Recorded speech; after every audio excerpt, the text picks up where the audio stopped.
सुनाए और हमें सुंदर बना दिया। ऐसे सदगुरु ने जो दया करी है, गुरुदेव पर हम बारंबार उन्हें सैल्यूट करते हैं, उन पर कुर्बान जाते हैं और ये भी जानते हैं कि इसी प्रकार हम सब अंदर से सुंदर हैं। हम हमारे कहने का मतलब यही है कि जिन्होंने हमें भी सुंदर बना दिया, आपको भी सुंदर बना दिया है। अब आपको समझ में आना चाहिए कि निराकार क्या होता है, निरंकार क्या होता है। ये समझ में आता है? जो लोग निरंकार मत को भी फॉलो करते हैं, एक मत भी है इस नाम से, निरंकार क्या होता है अब समझ में आया?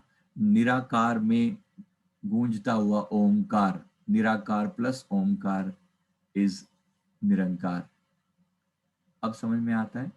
इस ये जो आकाश है ये खाली नहीं है, इसके अंदर एक गूंज हो रही है, एक इसके अंदर एक साउंड हो रही है। वो साउंड है साउंड ऑफ साइलेंस, जिसे हम अजपा, जिसको हम अनाहत नाद बोलते हैं। वो साउंड गूंज रही है इस अंतराकाश में। इसी आकाश के बारे में अभी सूरज नहीं होगा लेकिन चांद ही चमका है, चमक गया, इतना भी कोई छोटी बात है क्या?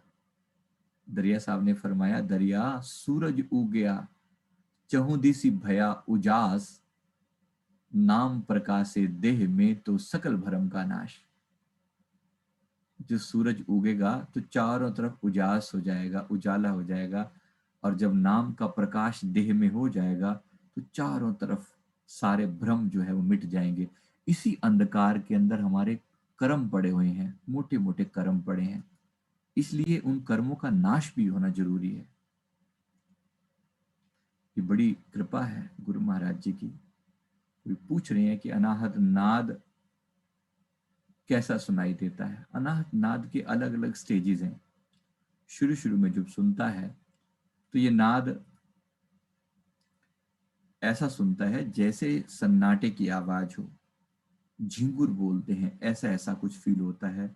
बिल्कुल जहां कोई ना हो, ऐसे सन्नाटे में एक हल्की सी आवाज बैकग्राउंड से आती है। ऐसी ही झिंगुर जैसी आवाज अंतर में अनुभव होती है, जैसे झिंगुर बोल रहे हैं। शुरू शुरू में ऐसा सन्नाटा दिखाई सुनाई पड़ता है, और जितने कान बंद करो उतना ज्यादा सुनाई पड़ता है। ये अनाहत नाद की पहचान है। ये अनाहत नाद की पहचान है, जितना कान बंद करोगे उतना साफ सुनेगा। फिर जब सुनते चले जाएंगे तो एक समय ऐसा आता है कि एक जो धुन चल रही है उसके बगल में एक और धुन सुनाई पड़ती है। ये जो धुन चल रही है इसी का नाम ओमकार है, यही ओम है। ये जो ओमकार की बात करते हैं, ओम है, ये ओम यही है। ये जो नाद चल रहा है यही ओमकार है। इसे सुनते रहने से सारे दुखों का अंत हो जाता है, सारी पीड़ाएं मिट जाती हैं, सारे दर्द समाप्त हो जाते हैं। तो ये रास्ता बड़ा प्यारा है, सुंदर है। अनाहत नाद सुनते जाएं। कुछ दिनों में परमात्मा ने पूरा इंतजाम किया हुआ है, साउंड भी दी है, ये उसी की आवाज तो है। अपनी साउंड, अनहद बाजा बाज रहा, सुनते हैं अनहद बाजा बज रहा है, तो अनाहत का बाजा सुने जरा। सुनता नहीं धुन की खबर, अनहद का बाजा बाजता। जरा सुने तो सही, अनहद का बाजा भी सुनाई देगा। प्लस इसके साथ साथ जो ये आकाश दिख रहा है ये कितना खूबसूरत है। ये दोनों चीजें हमें बांधने के लिए कि बाहर के ख्याल मिट जाएं और फिर अंतर में आपको आकाश दिखाई पड़े, आकाश भी दिखाई पड़े और साउंड भी सुनाई पड़े।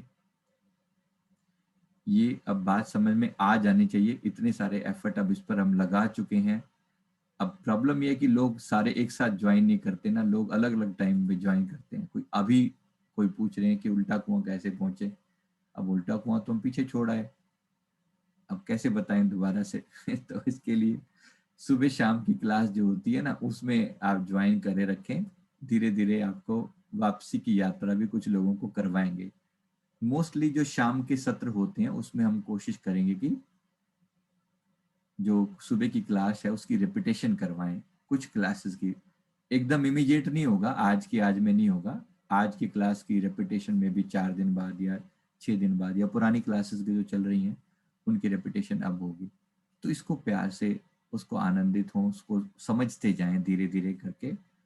आसानी से आपको आसानी से आप वहां पर पहुंच जाएंगे, कुछ ऐसा मुश्किल नहीं है। शाम को 5 से 6 होता है, सेम सत्र है, सेम लिंक है, इसी लिंक 5 से 6 बजे एक्टिवेट होता है, तो आप उस पर डेफिनेटली वो करें। इतने कंफ्यूज मत हों, ध्यान थर्ड आई पर लगाएं या सिर की चोटी पर। ध्यान आप सिर की चोटी पर ही लगाएं, सिर की चोटी और थर्ड आई ज्यादा दूर नहीं है। लोगों को लगता है कि थर्ड आई माथे के बीच में है।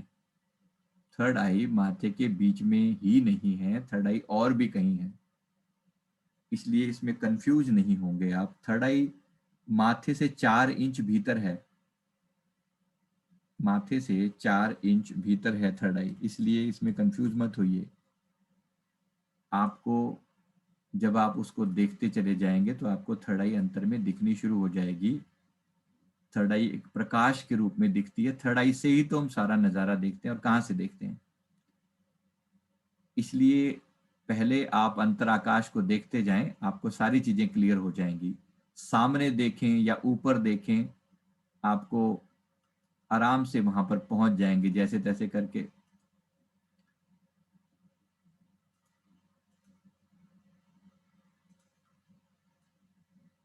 अगर आपको थर्ड आई के का जानना है, थर्ड आई की पोजीशन को जानना है, तो थर्ड आई की पोजीशन हमारे हमारे सिर में यहाँ पर होती है। देखो सामने फोटो में देखो, ये समथिंग यहाँ पर होती है थर्ड आई हमारी, माथे से लगभग 4 इंच भीतर। और इसके ठीक ऊपर हमारा, ठीक ऊपर ये वो जगह है जहां पर हम आपको ध्यान लगाने को बोलते हैं। आप ध्यान को अंतर लेकर जाएंगे। इन आंखों का कोई इस्तेमाल नहीं है, हमें लगता है कि इन आंखों से देख रहे हैं, जिस आंख से हम देख रहे हैं वो आंख यहीं पर है। तो थर्ड आई से ही देख रहे हैं, थर्ड आई थोड़ी कहीं और थोड़ी देखती है। अभी हमें लगता है कि ये हमारी आंखें हैं और हम भीतर देख रहे हैं। अभी हमें ऐसा लगता है, धीरे धीरे ये समझ में आएगा ये आंखें तो बंद ही हो चुकी हैं, हम थर्ड आई में ही हैं, थर्ड आई से ही देख रहे हैं। और इस थर्ड आई से कहाँ देखना है, थोड़ा सा ऊपर देखना है। ये जो आकाश दिखेगा ये यहाँ दिखाई देगा, इसी को उल्टा कुआं कहा है। ये उल्टा कुआं, उल्टा कुआं उल्टा ऐसे है, यानी ये उसका उसका अगर आप इसको मटका कहें, घट कहें मटका, तो मटके का मुंह ये है, ये मटके का, ये मटका ऐसे पड़ा हुआ है ऐसे, ठीक है। ये मटके का पैंदा है, ये नीचे से उसका सिर है, मतलब जहां से मुंह है, जहां से एंट्री होती है वो ये है, और ये उसका पैंदा है। अगर इसे कुआं कहूं तो ये कुएं की शुरुआत यहां से है, और ये ऊपर है, ये ऐसे ऊंचाई की तरफ है ऐसे, यानी यहां से ऊपर जो है वो उल्टा कुआं जिसे हम कहते हैं वो शुरू होता है। और ये बहुत सुंदर है, ये बहुत ब्यूटीफुल है ये, इसलिए इसको देखते जाएंगे आपको सारे नज़ारे अंदर में दिखाई पड़ेंगे। इसलिए चोटी में दर्द भी होगा, थोड़ा बहुत तो सहना पड़ता है ना, संसार के में कितने बड़े बड़े दुख हम सहते हैं, और गर्दन भी पीछे चली जाती है, ऐसा फील होता है, क्योंकि अभी हमें ऐसा लगता है कि ये आंखें पीछे देख रही हैं। गलती, एक ये एक टाइप की एक गलती, एक मिस्टेक है, जिसको अगर आप थोड़े टाइम में इसको ठीक करें, करेक्ट करें, आप ये जाने कि देखने वाले आप हैं जो भीतर बैठे हुए हैं, 4 इंच भीतर है माथे के।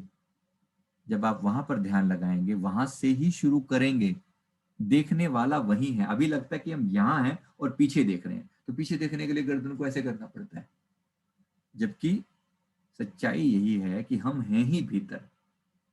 तो आगे से पीछे जाने की यात्रा आपको गर्दन घुमाने की जरूरत नहीं पड़ेगी, लेकिन ये शुरू शुरू के कष्ट हैं, ये तो शुरू शुरू के कष्ट हैं, कुछ ना कुछ तो दर्द सहना पड़ेगा। नर संसारी लगन में दुख सुख सह करोड़। संसार की में 4 पैसे कमाने के लिए कितनी मजदूरी करनी पड़ती है, कितनी मेहनत करनी पड़ती है। परमात्मा का प्यार, परमात्मा की भक्ति, आत्म कल्याण का रास्ता, मुक्ति का द्वार क्या फ्री में मिल जाएगा?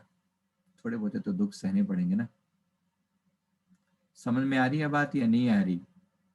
अब सारी बात बता दी है, इतनी सारी स्टोरी खोल के बता दी है, इससे ज्यादा कहना मुश्किल है। मुझे उम्मीद है कि चीजें समझ आ गई होंगी।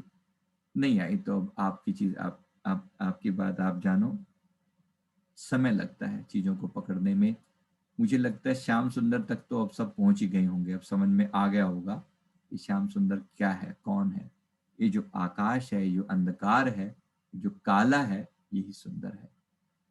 और इसी के नाम पर अगर हम भगवान श्री कृष्ण की बात करें, उन्हीं को नाम हमने दिया श्याम सुंदर। कितने सुंदर हैं वो। हम उनके बाहरी रूप का डिस्क्रिप्शन देते हैं कि वो ऐसे बांसुरी पकड़ी हुई है, ऐसे मुकुट धारण किया हुआ है, ऐसे उनके नैन नक्श हैं, कितने खूबसूरत हैं, लेकिन हैं वो काले। अगर मैं ये सारी बातें इस आकाश के बारे में कहूं तो क्या ये सही नहीं है? ये भी तो वही है। जो हम कर रहे हैं, पहले हमारी यात्रा पर हमारे साथ चले, हम सबकी नहीं सुनेंगे। बहुत लोग बोल रहे हैं अशरीरी यात्रा करवाइए, अभी नहीं, रुकिए, अशरीरी यात्रा हो जाएगी, पहले उसके लिए तैयारी चाहिए, इसलिए अभी नहीं। और उसके लिए ही हम थर्ड आई की क्लास लेते हैं, क्योंकि वो यात्रा सबके लिए नहीं है, वो सब लोग नहीं कर सकते। शरीर से बाहर निकलने की यात्रा वो मजाक नहीं है, वो बड़ी सीरियस चीज़ है, उसमें बड़ा बड़ा एफर्ट लगता है, बड़ा टाइम लगता है। इसलिए जब समय आएगा तो वो करवाएंगे, या थर्ड आई की क्लास ज्वाइन करो, वहाँ करवाएंगे। वो बिल्कुल अलग टॉपिक है, इसकी बात ना करें तो ज़्यादा अच्छा है। अभी ये जो यात्रा हो रही है, ये जो गुरुदेव बार बार सुबह शाम मार्गदर्शन कर रहे हैं, इस यात्रा को करो, हमारे साथ करो, फ्री की सेवा है। हम आपसे कुछ इसके लिए ले थोड़ी रहे हैं, यही तो कह रहे हैं कि करो। बस इतनी ही मेहनत करो कि सुबह शाम आप प्रेजेंट रहो। यही आपकी सेवा है, यही आपकी फीस है कि आप यहाँ पे प्रेजेंट हैं, कर रहे हैं। हमारे ऊपर आपका बड़ा एहसान है कि आप हमारी बात सुन रहे हैं, मान रहे हैं। इसलिए गुरु महाराज जी का शुक्रिया अदा करें, और हम आपके एहसान के लिए आपका शुक्रिया अदा करते हैं कि आप हमारा साथ दे रहे हैं। कौन किसी का साथ देता है? यात्रा तो हम अकेले भी कर सकते थे, लेकिन मज़ा ना आता। बस इतना ही बात है, सबके साथ मज़ा आता है, खुशी होती है कि हम अकेले ही नहीं चल रहे, और भी लोग साथ हैं। सबका शुक्रिया, बहुत बहुत शुक्रिया। Thank you very much. बोलो जयकारा बोल मेरे श्री गुरु महाराज की जय, श्री सतगुरुदेव भगवान की जय। साथ बने रहिए, सारी चीज़ें, आपके सब सवालों के जवाब मिलेंगे। धीरे धीरे होगा, धीरे धीरे। सारी चीज़ों को एक ही बारी में ना पकड़ के बैठें कि मैं अभी शुरू करूं और अभी मिल जाए, ऐसा नहीं होता, टाइम लगता है। अगर आपकी कोई शिकायतें हैं, कोई दिक्कतें हैं, थोड़ा टाइम लगाएं, थोड़ा टाइम लगाएं। एक दिन पूरा इसके नाम पे कर देना, क्या फर्क पड़ता है? कहाँ जाना है आपको? क्या जाना है? सुबह शाम सिर्फ खाना ही तो खाना है। अगर समय का ही देखें, बहुत से लोगों के पास इनफ टाइम है, टाइम की सबके पास प्रॉब्लम नहीं है आजकल। हम मानते हैं कि कुछ लोग बिजी होंगे, गृहिणियों को बहुत काम करना पड़ता है, लेकिन लेकिन फिर भी समय निकालते हुए निकल आता है। ये सबसे जरूरी काम है। अगर मैं कहूँ कि इससे बढ़कर कोई और काम ही नहीं है, जीवन का परम लक्ष्य है जो अचीव हो रहा है, तो इससे बढ़कर कोई काम नहीं है। तो इसमें तो फिर टाइम देना तो बनता है। संसार के एंड में, लास्ट में, सबसे एक ही चीज पूछी जाएगी आपसे, कबीर संगत साध की, साहिब आवे याद, लेखे में सोई घड़ी, बाकी दिन बर्बाद। एक ही चीज पूछा जाएगा, जीवन का गोल अचीव हुआ, हाँ या ना? और अगर नहीं हुआ, फिर ऐसी की तैसी, फिर करना क्या है? फिर बाकी सब क्या करके आए हो? तुम क्या करके आए हो? जिस काम के लिए भेजा था, वही काम पूरा नहीं हुआ, तो फिर क्या किया? फिर ये एकमात्र काम था, ये एकमात्र काम था जिसके लिए तुम्हें भेजा भेजा गया था। तो वो काम पूरा करके जाएंगे, तो फिर बाकी सारी चीजें अपने आप उसमें आपको, ये काम इक्का है, बाकी सब चीजें जीरो हैं। आपने जिंदगी का मेन लक्ष्य पा लिया, मतलब एक लग गया आगे। उसके बाद आपने धन भी कमाया, जीरो आगे लग गई। उसके बाद आपने अच्छा परिवार बनाया, जीरो आगे एक और लग गई। सबसे रिलेशन अच्छे रखे, संसार में फैक्ट्रियां बनाई, बिजनेस बढ़ाया, लोगों को एम्प्लॉयमेंट दी, दान किया, एक जीरो और, एक जीरो और, एक जीरो और, एक जीरो और, सब सब अच्छा है। लेकिन आगे इक्का लगा हुआ है, तभी सबकी कीमत है। हर जीरो उसकी कीमत को 10 गुना बढ़ा देती है। लेकिन ये अगर इक्का ही ना हो, तो फिर एक जीरो लगे या 10 जीरो लगे या 1000 जीरो लगे, क्या फर्क पड़ता है? Zero is zero. इसलिए इस इक्के को नहीं भूलना, और ये इक्का है जीवन का परम लक्ष्य है। ठीक है, समझ में आ रहा है?